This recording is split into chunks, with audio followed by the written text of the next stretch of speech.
If you're also planning to take the TOEFL test in 2026, unfortunately, most advice you're gonna find is outdated. Since January 21st, 2026, everything on TOEFL has completely changed.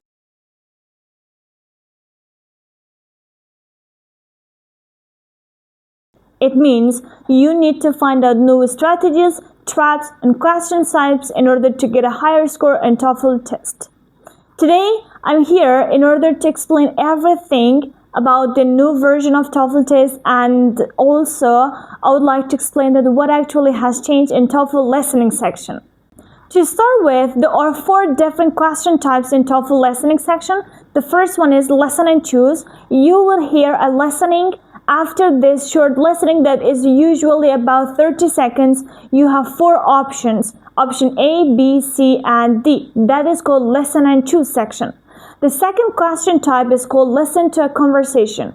Here you've got a short conversation that is among 2 guys, and after conversation there are 2 questions that you are supposed to answer the questions based on whatever you could hear on the listening section. The third question is called listen to an announcement. Listen to an announcement section is almost the same as listen to a conversation with a small difference. In listen to a conversation section, there are 2 people talking, but in listen to an announcement section, there is 1 person talking about an announcement, changes, and things like that regarding to the topic. The fourth question is called listen to a lecture.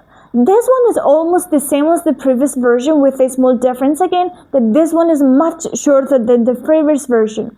This lecture is usually about 90 seconds long. After this lecture, there are questions.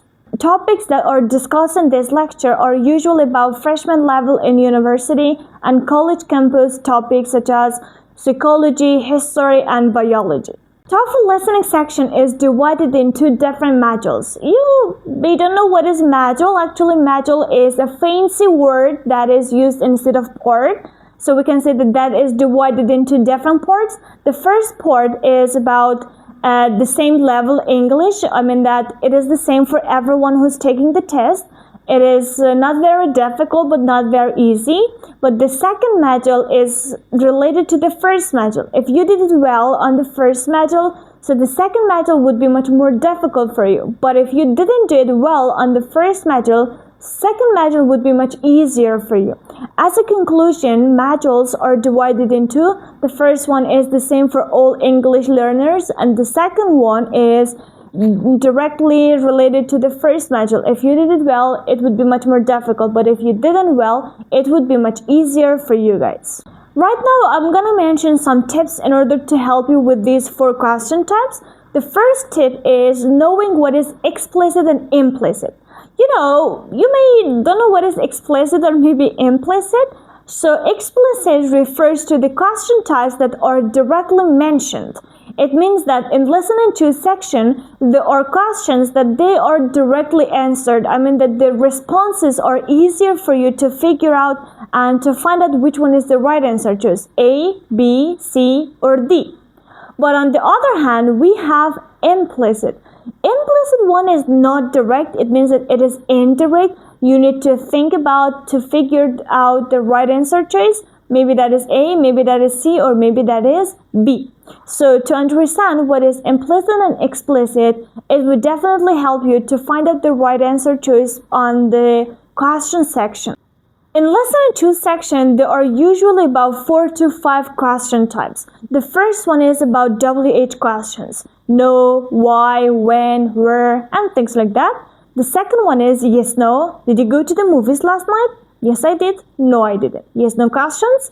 The third one is negative questions. You are familiar with negative questions. For instance, someone will ask you that, did you go to the movies last night? You said that, yes, I did, or maybe no, I didn't. Didn't you have dinner? Or didn't you see him? And things like that. The fourth one is offer and request. Can you carry this bag for me? Can you open the door for me? Of course, guys, they are really basic examples. Okay, we won't have something like this on your test day. And the fourth one is statements that implies or respond something. So they are the 4 common question types in listen and choose section. The first one, yes/no question. The second one, WH questions. The third one, negative question. The fourth one is about offer and suggestion, and the last one is about statements. If you want to find out more information about the TOEFL test, about new version listening, speaking, reading, and writing, don't forget to subscribe my channel for more videos, and I would be happy to have you guys on my Instagram page in order to learn some really basic and everyday conversational phrases. The second tip is to know what to expect from the conversation section. I told you previously that we've got the second question, listen to a conversation. If you know what to expect from a conversation, it will be easier for you to respond to questions as well.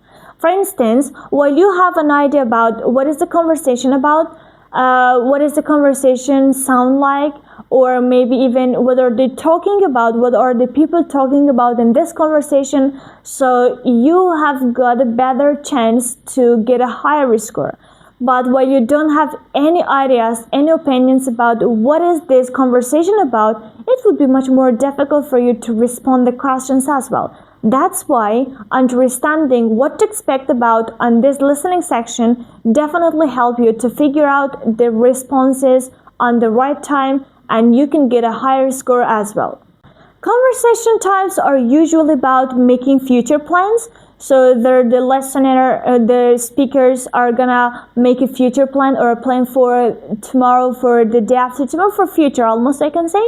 For instance, they are planning to go somewhere. For instance, look at this video once. Listen to a conversation. Did you end up booking the train tickets for next weekend? Not yet. I checked this morning, but the earlier trains were already full. The only ones left were in the afternoon, and I wasn't sure if you wanted to leave that late since it would mean arriving after dinner. That's fine. I'd rather travel later than rush in the morning. Okay, I'll grab those seats before the price goes up. Perfect. Let me know if I owe you anything.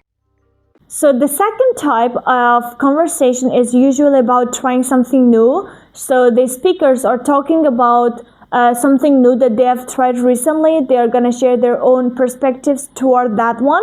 The third one is about finding a solution to a problem. Whenever they have got a problem, maybe one speaker is sharing the problem, the second one is going to give new perspectives and solutions toward that one.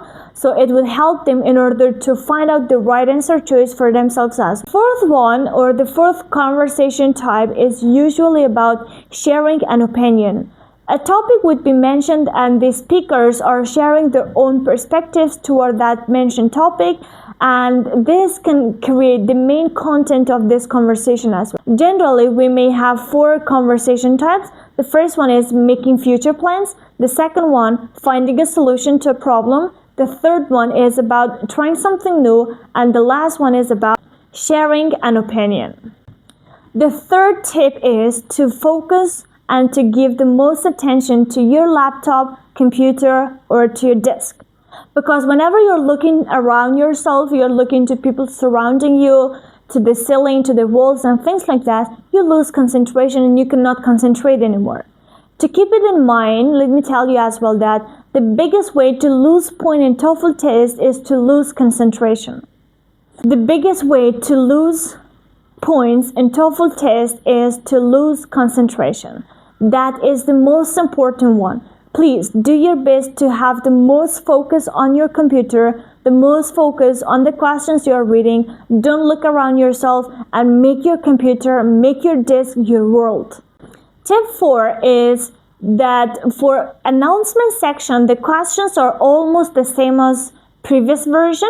It means that there are two questions. The first one is factual and the second one is also about just content.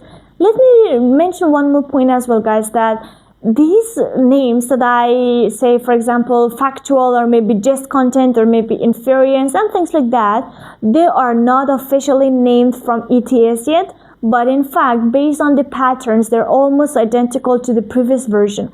For instance, just content questions are talking about the main idea that is presented in this conversation or announcement, that you have to find out what is this announcement for, what is the main reason, and you have to give reasonable suggestions to provide them.